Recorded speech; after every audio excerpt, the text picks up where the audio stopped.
ജനപ്രിയ നായകൻ എന്നറിയപ്പെടുന്നത് ദിലീപാണ്. കഴിഞ്ഞ കുറേയധികം നാളുകളായി 10-11ഓളം സിനിമകളൊക്കെ ചെയ്തിട്ടും അവയെല്ലാം തിയേറ്ററിൽ തകർന്നടിഞ്ഞു വീണിട്ടും വീണ്ടും വീണ്ടും ഏറ്റവും ഒടുക്കമിറങ്ങിയ ഭ ഭ ബ എന്ന സിനിമയിലടക്കം ജനപ്രിയ നായകൻ എന്ന ടാഗ്ലൈനെടുത്ത് സ്വയം അണിയാൻ ഒരു നാണവുമില്ലാത്ത ഒരു നടനാണ് ദിലീപ്. കുടുംബ പ്രേക്ഷകരെ തിയേറ്ററിൽ അദ്ദേഹം പണ്ട് എത്തിച്ചിട്ടുണ്ട്. അദ്ദേഹത്തിന്റെ ഹിറ്റ് സിനിമകളൊക്കെ ധാരാളമായി ഉണ്ട്. കുടുംബ പ്രേക്ഷകർ കുറച്ചുകൂടി എളുപ്പത്തിൽ ഇഷ്ടപ്പെടുന്ന തരത്തിലുള്ള കുടുംബ പ്രമേയം അടിസ്ഥാനമാക്കിയുള്ള അല്ലെങ്കിൽ ഹാസ്യ പ്രമേയങ്ങളിലൊക്കെ അദ്ദേഹം അഭിനയിച്ചിട്ടുണ്ട് എന്നതൊക്കെ യാഥാർത്ഥ്യമാണ്. പക്ഷേ കഴിഞ്ഞ കുറേയധികം നാളുകളായി കുടുംബ പ്രേക്ഷകരുടെ ഇഷ്ട സിനിമകളെയല്ല ദിലീപ് സിനിമകൾ എന്നതാണ് യാഥാർത്ഥ്യം.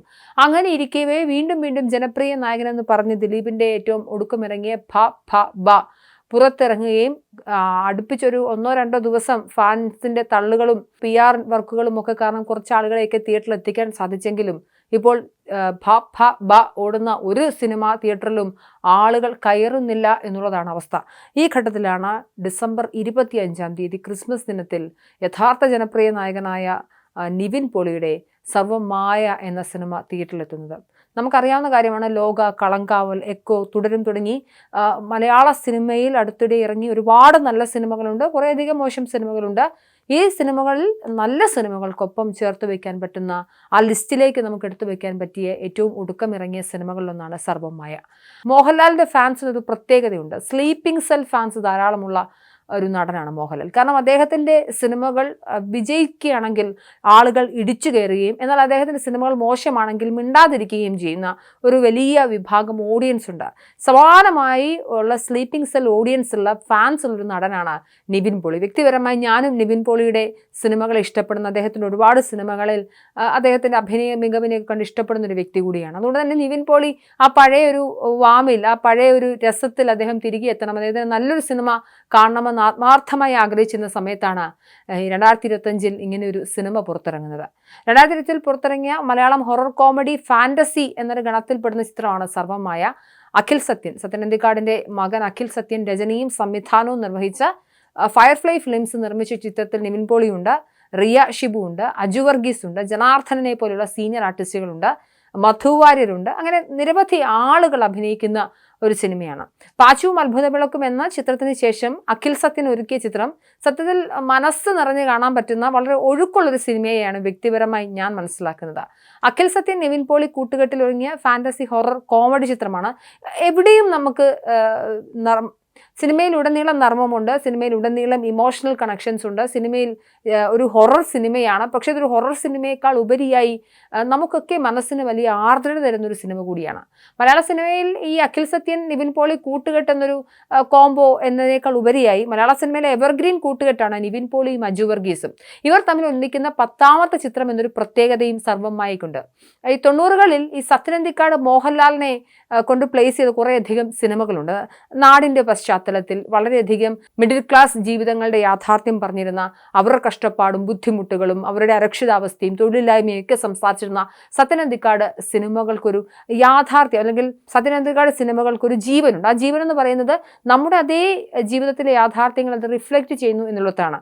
ഇതിനൊരു കഥാപരിസരം എപ്പോഴും അദ്ദേഹത്തിൻ്റെ ഒരു ഫോർമാറ്റുണ്ട്. അതിൽ ഒറ്റപ്പാലമുണ്ട്, അവിടെ ഒരു മനയുണ്ടാകും, അല്ലെങ്കിൽ അവിടുത്തെ വളരാടൻ ഭാഷയുണ്ടാകും. ഈ സമാനമായി ഒറ്റപ്പാലവും മനയും ഇല്ലവും പോലെയുള്ള സത്യനന്ദിക്കാടിൻ്റെ ക്ലീഷേ കഥാപരിസരമൊക്കെ ഉണ്ട് എങ്കിലും സത്യത്തിൽ മലയാളത്തിലെ പ്രേതകഥ പറയാൻ ഇതിനേക്കാൾ രസകരമായ ഒരു പരിസരം നമുക്ക് കിട്ടില്ല. അതുകൊണ്ട് തന്നെ നമ്മൾ ആ ക്ലീഷേ മറന്നു പോവുകയും നമ്മൾ അതിലേക്ക് ഇൻഫ്യൂസ്ഡ് ആവുകയും ഇറങ്ങിച്ചെല്ലുകയും ചെയ്യുന്നുണ്ട്. മാത്രമല്ല ഇതിൽ പ്രേതം, ഞാൻ പ്രേതമാടോ എന്ന് പറഞ്ഞ് പേടിപ്പിക്കാത്തൊരു പ്രേതവും ഈ പ്രേതം സംസാരിക്കുന്ന സമയത്ത് ഈ അറിയാൻ നമുക്ക് കണ്ണു നിറഞ്ഞു പോകുന്ന ഇമോഷണൽ രംഗങ്ങൾ, ബന്ധങ്ങളുമൊക്കെ ഉണ്ട്. നാടും നന്മയുള്ള മനുഷ്യരുമൊക്കെ ഇതിലുണ്ട്. ഇതിൽ ഏറ്റവും പ്രധാനപ്പെട്ട കാര്യം നിവിൻ പോളിയുടെ അപ്പിയറൻസ് കൂടിയാണ്. താടിയൊക്കെ വളർത്തി മലയാളി പ്രേക്ഷകർക്ക് ഇഷ്ടമുള്ളൊരു ഗെറ്റപ്പിലാണ് നിവിൻ ഉടനീളം ഈ സിനിമയിലുള്ളത്. അതിൽ കുഞ്ഞു തമാശകളും സങ്കടങ്ങളും ഒരാൾക്കൊപ്പം കട്ടയ്ക്ക് നിൽക്കുന്ന ഒരു നിവിൻ പോളി ഓറയൊക്കെ ഉണ്ട്. അങ്ങനെ നാം ഇഷ്ടപ്പെട്ടിരുന്ന നിവിനെ നമ്മുടെ മുന്നിലേക്ക് അഖിൽ സത്യൻ കൊണ്ടുവയ്ക്കുന്നുണ്ട്.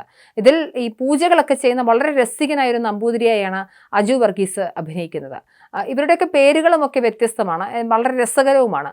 അപ്പം അജു പറഞ്ഞൊരു പല അഭിമുഖത്തിലും അദ്ദേഹം പറഞ്ഞത് പൂജാവിധികളൊക്കെ പറഞ്ഞ് കൃത്യമായി മനസ്സിലാക്കി തരാൻ ഒരു പൂജാരി ഉണ്ടായിരുന്നു, അദ്ദേഹം സെറ്റിൽ ഉടനീളം ഉണ്ടായിരുന്നു, അത് നോക്കി പഠിച്ചാണ് ചെയ്തത് എന്നൊക്കെ പറയുന്നുണ്ട്. എന്തായാലും വളരെ തന്മയത്വത്തോടു കൂടി ആ കഥാപാത്രത്തെ ക്യാരി ചെയ്യാൻ അദ്ദേഹത്തിന് സാധിച്ചിട്ടുണ്ട്. പിന്നീട് രഘുനാഥ് പലേരിയുണ്ട്, നിവിൻ്റെ അച്ഛനായി, മധുവാര്യരുണ്ട് നിവിൻ്റെ സഹോദരനായി.